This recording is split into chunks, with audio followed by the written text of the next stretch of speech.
Hello, good morning, शुभ सकाळ. तर मग आता पौष महिना चालू झाला आहे आणि पौष महिन्यातील रविवारी पूजा कशी करायची हे तर मी अगोदरच तुमच्यासोबत शेअर केलेलं आहे.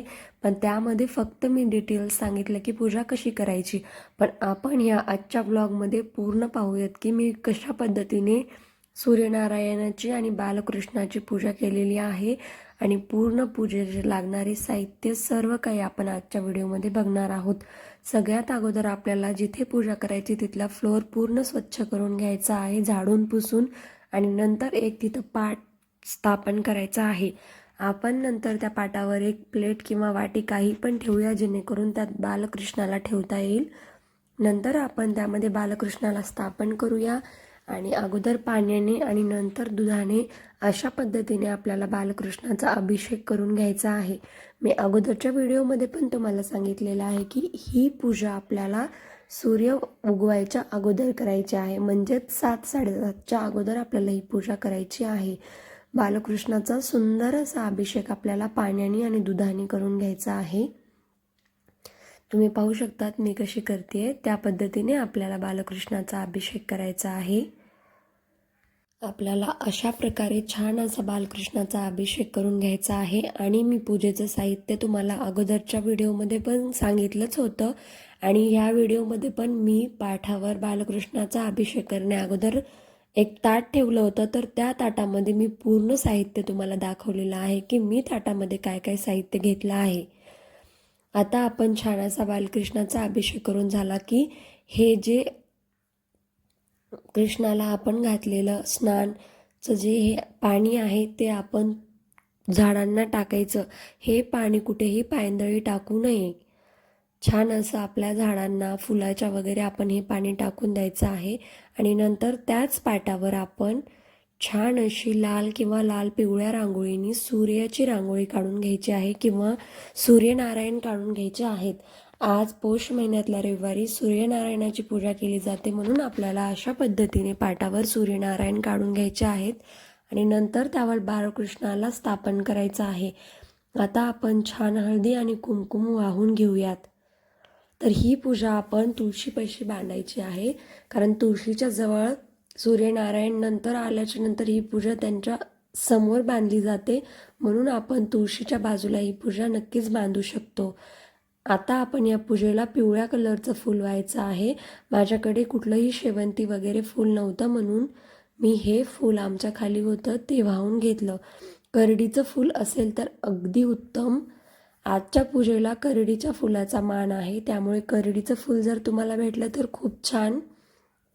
तर अशा पद्धतीने आता आपण कृष्णाला छान फुलं वाहून घ्यायची आहे. आणि मी तुम्हाला अगोदर सांगितलं तसं कापसाची वस्त्रमाळ वाहून घ्यायची आहे. तुळशीसाठी एक आपल्याला वस्त्रमाळ बनवायची आहे आणि बाळकृष्णासाठी एक. कापसाची माळ आणि वस्त्र हळदी कुंकवाचे बालकृष्णाला छान वाहून घ्यायचे आहेत.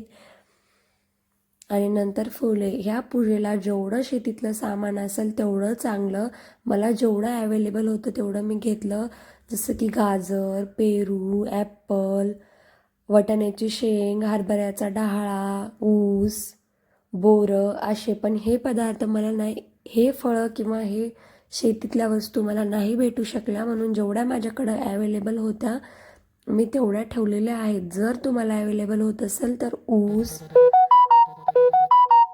मटार, बोरं ह्या गोष्टीही आपण या पूजेला नक्कीच ठेवू शकतो. नंतर आपण ह्या पूजेसाठी 5 दिवे घ्यायचे आहेत आणि त्यामध्ये कापसाच्या फुलवाती करून लावायच्या आहेत 5 ठिकाणी. तर मीही त्यामध्ये तेल आणि फुलवाती ठेवून जागचे जागी ते दिवे ठेवलेले आहेत. आणि आता छान असं फुलांनी आपण आपल्या पूजेला सजवून घेऊयात. तर अशा पद्धतीने आपण करडीच्या फुलांची पाकळ्या वगैरे नक्कीच टाकू शकतो किंवा अक्षदा म्हणून आपल्याला बालकृष्णाच्या डोक्यावर करडीचे फुलं टाकले तरीही चालतात. माझ्याकडे नव्हते म्हणून मी तांदूळच टाकले. तर अशी आपल्याला काहीशी सुंदर अशी बालकृष्णाची पूजा करायची आहे. तुम्ही पाहू शकतात किती छान माझी पूजा करून झालेली आहे. आणि अगदी इतकं सोपं असतं. आपल्याला काही गोष्टी माहीत नसतात तेव्हा असं वाटतं की जमेल की नाही, कशी असती पूजा. तर पौष महिन्यातील रविवारची पूजा इतकी सोपी असते, काहीही अवघड नाही.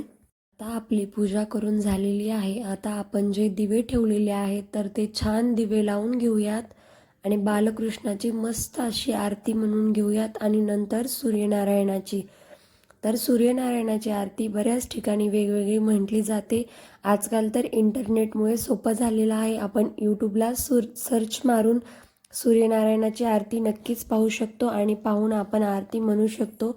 मीही तसंच केलं, कारण मलाही आरती काही पाठ नव्हती आणि माहीतसुद्धा नव्हतं. म्हणून यूट्यूबला सर्च मारूनच सूर्यनारायणाची आरती केली. पूर्ण सगळीकडचे छान असे दिवे लावले. तर तुम्ही पाहू शकता इतकं सोपं होतं ही छान अशी पूजा करणं. आणि महत्त्वाचं म्हणजे सूर्यनारायण डोक्यावर यायच्या अगोदर माझी पूजा करून झाली होती. नंतर मी देवाला छान असा धूप दिला आणि आता मी करणार आहे देवाची आरती. तर पौष महिना हा खूप शुभ मानला जातो.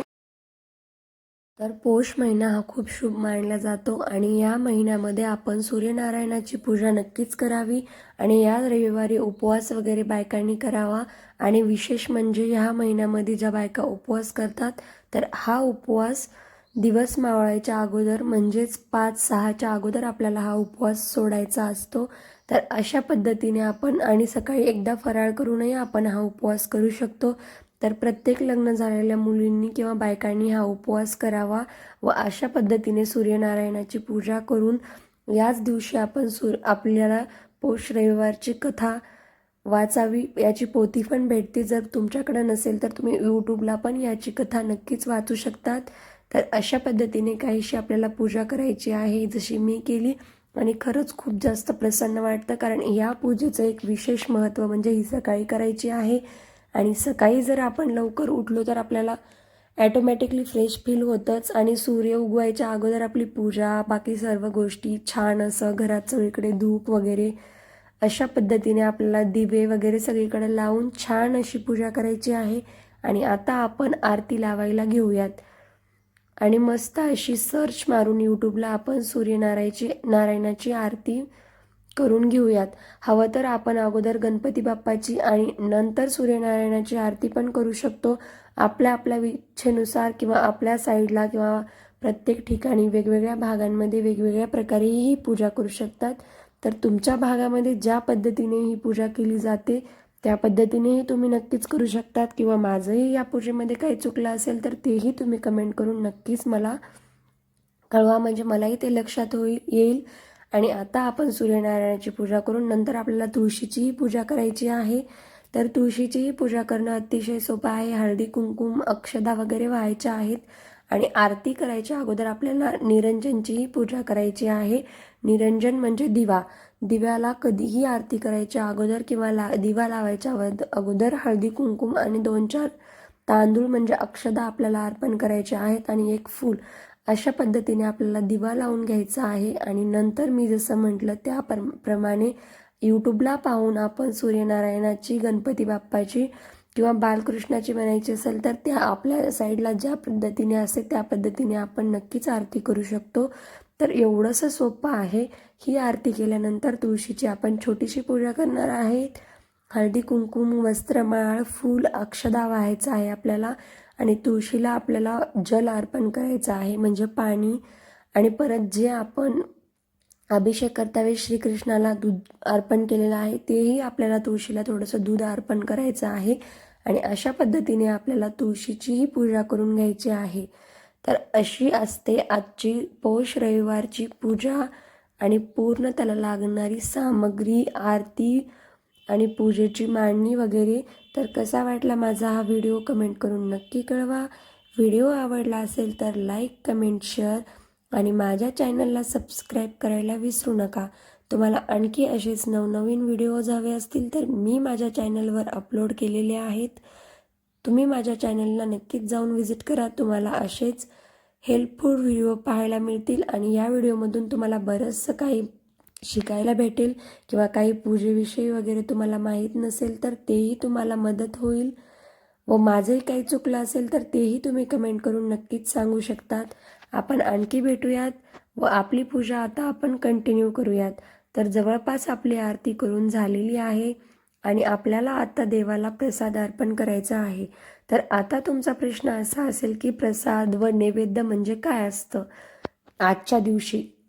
तर आजची खास मान्यता आहे, हा रविवार पौष महिन्यात येतो आणि याच महिन्यामध्येच मकर संक्रांती पण येते आणि हे उपवास आपल्या सौभाग्याशी रिलेटेड असतो. त्यामुळे या उपवासामध्ये प्रसादासाठी नैवेद्यासाठी आपल्याला तीळ, साखर आणि थोडेसे शेंगदाणे आणि परत दुसऱ्या वाटीमध्ये दूध आणि साखर असा नैवेद्य आपल्याला बालकृष्णाला सूर्याला अर्पण करायचा आहे आणि अशा पद्धतीने आपल्याला आपली पूजा समाप्त करायची आहे. माझी पूजा होईपर्यंत तुम्ही पाहू शकतात ऑलमोस्ट सूर्यनारायणवरती आले आहेत. नंतर आपल्याला सूर्यनारायणालाही नमस्कार करायचा आहे आणि अशा पद्धतीने आपल्याला आपली पूजा संपन्न करायची आहे व हे प्रसाद देवाला ठेवून आपल्याला आपल्या घरातील आपल्या हजबंडला, मुलाला किंवा अजून कोणी घरात असतील त्यांना सगळ्यांना प्रसाद देऊन नमस्कार करायचा आहे व सगळ्यांना देवांना नमस्कार करा असं सांगायचं आहे. आणि नंतर आपण फराळ करते वेळी साबुदाणा वगैरे किंवा उपवास सोडता वेळेस पोळी भाजी हाही नैवेद्य आपण देवाला नक्कीच दाखवू शकतो. तर अशी होती माझी ही आजची पूजेची पूर्ण माहिती. कशी वाटली तुम्हाला कमेंट करून नक्की कळवा. माहिती आवडली असेल तर लाईक, कमेंट, शेअर आणि माझ्या चॅनलला सबस्क्राईब करायला विसरू नका. आणखी भेटूयात आपण अजून अशाच नवीन व्हिडिओसोबत. तोपर्यंत ही व्हिडिओ कशी वाटली कमेंट करून नक्की कळवा. बाय.